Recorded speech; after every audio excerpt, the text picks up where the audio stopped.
사회복지사 2급 과정을 모두 끝내면 자격증이 자동으로 집에 도착한다고 생각하시는 분들이 꽤 있으시더라고요. 하지만 수업과 현장 실습을 모두 마쳤다고 해서 자격증이 자동으로 발급되는 것은 아닙니다. 실제로 수업은 모두 이수하셨는데 자격증 발급에서 막히시는 경우를 정말 많이 봤는데요. 한국사회복지사협회에서 본인이 직접 온라인으로 신청하고 필요한 서류까지 제출해야 최종 접수가 완료될 수 있습니다. 특히 신청 화면에는 최종 학력, 교과목 이수 정보, 현장 실습 정보처럼 처음 보면 헷갈리는 항목들이 정말 많은데요. 정보를 잘못 입력하거나 필요한 서류를 빠뜨리면 자격증 발급 자체가 늦어질 수도 있습니다. 그래서 오늘은 사회복지사 2급 자격증을 처음 신청하시는 분들도 그대로 따라할 수 있도록 순서대로 설명해 드리도록 하겠습니다. 첫 번째, 신청 전에 서류부터 준비하세요. 필요한 서류를 먼저 준비해 두시는 것이 좋습니다. 대표적으로 확인해야 되는 서류는 최종 학력 증명서, 사회복지 관련 교과목 성적 증명서, 사회복지 현장 실습 확인서입니다. 여기서 많은 분들이 헷갈리는 서류가 바로 성적증명서입니다. 학점은행제를 이용하시는 분들 가운데 학점인정 증명서를 성적증명서로 잘못 알고 준비하시는 경우가 많은데요. 학점인정 증명서와 성적증명서는 엄연히 서로 다른 서류입니다.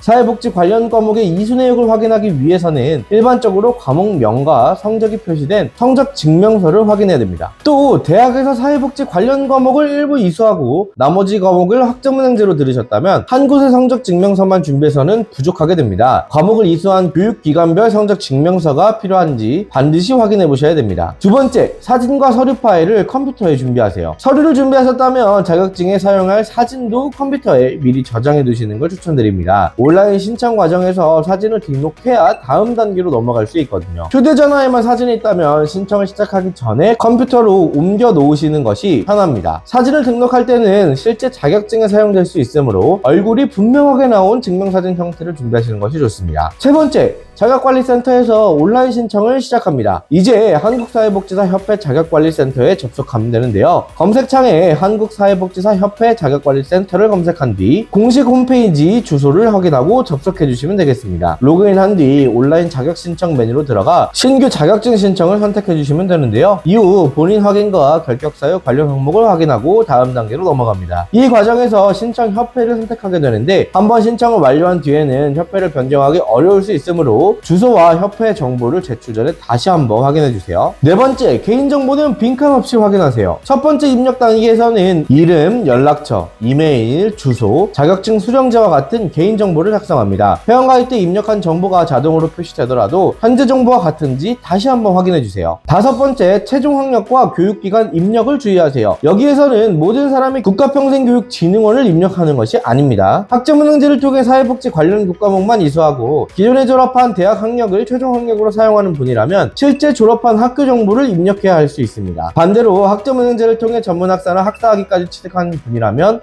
국가평생교육진흥원에서 취득한 학위 정보를 입력하게 될 수도 있고요. 중요한 것은 학점은행제를 이용했다는 이유만으로 모두 같은 내용을 입력하는 것이 아니라 본인이 학위까지 취득했는지 과목만 이수했는지 구분해서 입력하셔야 됩니다. 여섯 번째, 이수 과목은 성적 증명서를 보면서 입력하세요. 다음은 사회복지 관련 교과목을 입력하는 단계입니다. 이 부분은 더더욱 기억에 의존해서 체크하시면 안 되는데요. 미리 발급받은 성적증명서를 옆에 넣고 과목명을 하나씩 비교하면서 입력하셔야 됩니다. 2020년 이전 기준을 적용받는 분과 이후 기준을 적용받는 분은 필요한 과목 구성과 실습 기준이 다를 수 있습니다. 본인이 어떤 기준에 적용을 받는지 정확히 모르겠다면 자격관리센터의 이수 과목 기준이나 교육기관에 한 번 더 확인해 보시는 것이 좋습니다. 과목 이름이 현재 화면의 명칭과 조금 다르게 표시되는 경우도 있을 수 있습니다. 비슷해 보인다는 이유만으로 이미 선택하지 마시고 동일 과목 인정 여부를 꼭 확인해 주세요. 대학과 학점은행제처럼 여러 교육기관에서 과목을 나누어 이수했다면 교육기관별로 정확하게 구분해서 입력하시는 것도 놓치지 마셔야 됩니다. 일곱 번째, 현장 실습 확인서를 그대로 옮겨 적으세요. 이제 현장 실습 정보를 입력하는 단계인데요. 이 단계에서는 현장 실습 확인서를 옆에 놓고 실습 시작일과 종료일, 실습 기간과 지도자, 실습 세미나 교육기간, 실습 시간 등을 확인해야 됩니다. 여덟 번째, 신청서 출력 후 마지막 안내문을 꼭 확인하세요. 모든 정보를 입력했다면 제출 전에 처음부터 다시 한번 확인해 보세요. 이름과 생년월일, 주소, 신청 등급, 신청 협회, 최종 학력과 이수 과목, 실수업 기간이 정확한지 확인합니다. 신청을 완료하면 신청 안내문과 신청서를 확인할 수 있는데요. 여기서 안내된 구비 서류를 보낼 협회 주소, 납부금액, 계좌번호, 입금자명과 작성 방법을 따로 저장해 두시는 것이 좋습니다. 신청서 출력 버튼을 놓쳤다면 자격증 신청 조회 메뉴에서 다시 출력할 수 있는지 확인해 보세요. 신청서에는 사진 부착이나 서명 등 추가로 작성해야 되는 부분이 있는지도 확인하면 좋습니다. 온라인 신청을 완료한 뒤에는 신청서와 최종 학력 증명서, 성적 증명서, 현장 실습 확인서 등 안내된 서류를 준비해 해당 협회로 발송하면 됩니다. 서류는 배송 여부를 확인할 수 있는 등기 우편으로 발송하셔야 되고요. 등기 번호를 보관해 두면 서류 도착 여부를 확인하거나 처리 지연이 발생했을 때 확인하기 편합니다. 오늘 내용을 마지막으로 정리해 보겠습니다. 사회복지사 2급 과정을 모두 이수했다고 자격증이 자동으로 발급되는 것은 아닙니다. 먼저 최종 학력 증명서, 성적 증명서, 현장 실습 확인서와 사진을 준비하고 한국사회복지사협회 자격관리센터에서 온라인 신청을 진행하셔야 됩니다. 온라인 신청을 할 때는 개인정보와 최종 학력, 사회복지 교과목과 현장 실습 정보를 증명서와 확인서를 보면서 정확하게 입력하셔야 됩니다. 사회복지사 자격증 신청은 어렵다기보다는 확인해야 할 항목이 많은 과정입니다. 신청하기 전에 서류부터 준비하고 한 단계씩 천천히 확인하시면 실수를 크게 줄이실 수 있습니다. 오늘 영상이 도움이 되셨다면 좋아요와 구독 부탁드리고요. 만약 지금 사회복지사 2급 자격증을 취득하셨지만 어디로 어떻게 취업을 해야 될지, 우리 지역에 취업이 가능한 곳을 확인하고 싶다면 여기 영상을 보시면 한결 쉽게 취업 정보를 확인하실 수 있을 겁니다. 지금까지 시청해주셔서 감사합니다. 감사합니다.